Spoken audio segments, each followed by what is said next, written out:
Hello and welcome back to the Midgar Press. My name's Jay. So we are moving on. We are the Tower of Sighs. This will be in your haunted marshes in the lower, well, on the right side of the map of the Misty Vale. Or I guess you could say east side. So let's jump into it. Tower of Sighs. Out of the cold mist of the haunted marshes rises the ruins of a mighty tower. Built at the time of the Dragon Empire as an outpost against the wilderness. After the fall of the Empire, the tower served as a meeting place for warring orc clans until a terrible massacre made them abandon the site.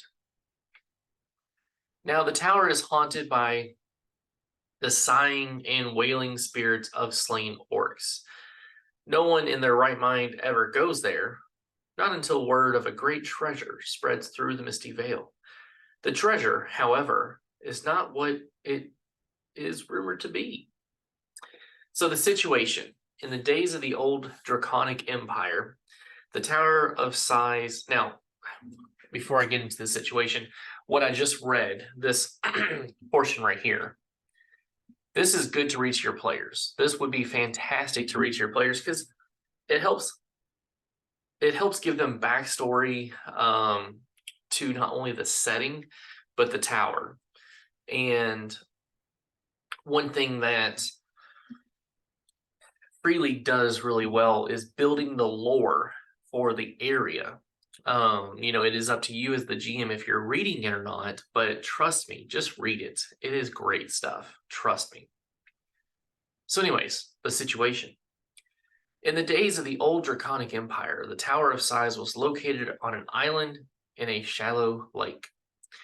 In a cave on the island was a spring whose waters was impossible to tell lies. The Knights of Eldon built a watchtower on top of the spring and set up a temple in the cave. At the altar in front of the spring, the knights swore oath to the emperor and the empire. After the collapsing of the empire, the temple fell into disarray and came to be used as a neutral meeting place for various orc clans who had heard tales of the truth temple in the tower's cellar. When one clan decided to lure their enemies into a trap, a violent battle broke out and a fire spell destroyed large parts of the tower. Several orc leaders were trapped in the cave and died of starvation. Since then, the place has been haunted by restless spirits of the dead. Long afterwards, the broken tower was found by the wandering giant Glam Glam. He set up a lair on the ruined ground floor and took to hunting and pillaging in the area. He recently joined a gang of bandits who had heard rumors of a treasure in the tower's cellar. The bandits and the leader, Ursik, offered Glam Glam a share of the loot if he would remove the stones blocking the way to the cellar. The giant accepted, but it is more cunning than the bandits think. He has been dragging out the clearing work and getting the bandits to share their stolen goods. That way, he does not have to plunder the land himself and incur the wrath of the peasants. Ursik has started thinking about killing the giant and clearing the last blocks of stone from the entrance themselves. But the bandits, or her bandits more or less, need help to defeat Glam Glam. Rumors and outskirts seek of a treasure in a ruin in the haunted marshes. And there are whispers of brigands plaguing the swamp, page 17. The Tower of Sighs is a possible location for one of the 4 pieces of the dragon statuette, page 8. If so, it can be found in the Forgotten Temple, number 3.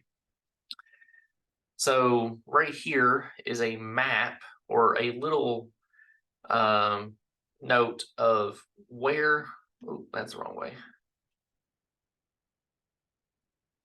where the tower is in the haunted marshes. So, you've got these creepy looking trees, you've got the swamp water.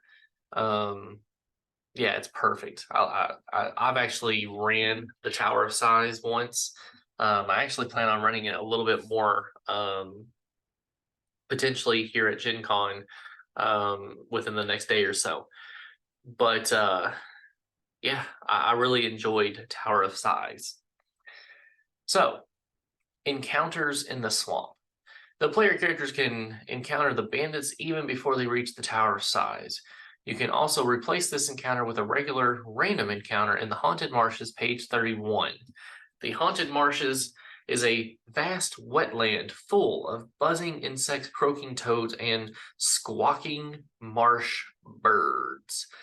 Low trees with spidery aerial roots form a forest crisscrossed by channels and muddy paths. Suddenly, two voices are heard from amongst the thickets. And this is where it gets fun. So this is the actual map for the Tower of Size. You've got location 1, location 2. That's down here. We'll get to that later. Well, in the next episode. We're going to finish reading this portion, talk a little bit more about this map, and then we're cutting out.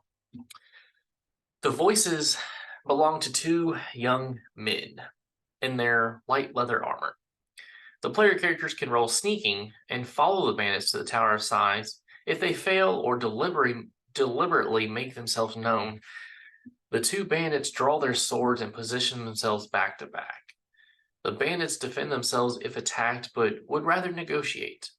Their names are Reich and Fetter. Fetter asks the player characters are headed and wonders if they are interested in a profitable proposition. He says they belong to a small adventuring party that has gotten a whiff of treasure in a tower. The problem is that the treasure is guarded by a giant, a treacherous figure, who at first offered to help dig up the treasure, but is now delaying the work. The expedition's leader, Urseric One Ear, has been talking about hiring help to slay the giant. Are the player characters interested? Fetter and Reich can introduce them to Urseric, who will surely give them a share of the treasure in exchange for their help. If the player characters accept, Fetter and Reich can lead them straight to the island with the Tower of Size. Otherwise, they will have to find their own way. So over here, we've got a picture of what Fetter and Reich look like. It says underneath, "We don't make it to the tower before dark. You're walking so slow," says one. The other replies, "Urseric will kill us if we don't get back tonight. Carry the keg now. It's so darn heavy." So essentially, when I played this the last time, or ran it, I should say, that's the conversation I had the players over here. Where it says right here that suddenly two voices are heard amongst the thicket. Basically, the player characters heard this, and that's when I had them roll their sneaking. If they failed, which they did, Reich and Fetter end up talking to them. So it's definitely a fun little adventure because there's intrigue and potential backstabbing. So it's just interesting to see how it came together and how my players did it. It was quite fun. But yeah, right here, this is the adventurers camp, and then number 2 is where you have the actual tower itself. So like I said, we'll get into that next episode. But yeah. Thank you all for watching. If you haven't already done so, subscribe. Go ahead, like this video, and leave me a comment. Drop me a comment down below. What are some good giant names? I know they named the one in this adventure Glam Glam, but what are some good unique giant names? Leave that in the comments. So until next time, my friends, live on and game on.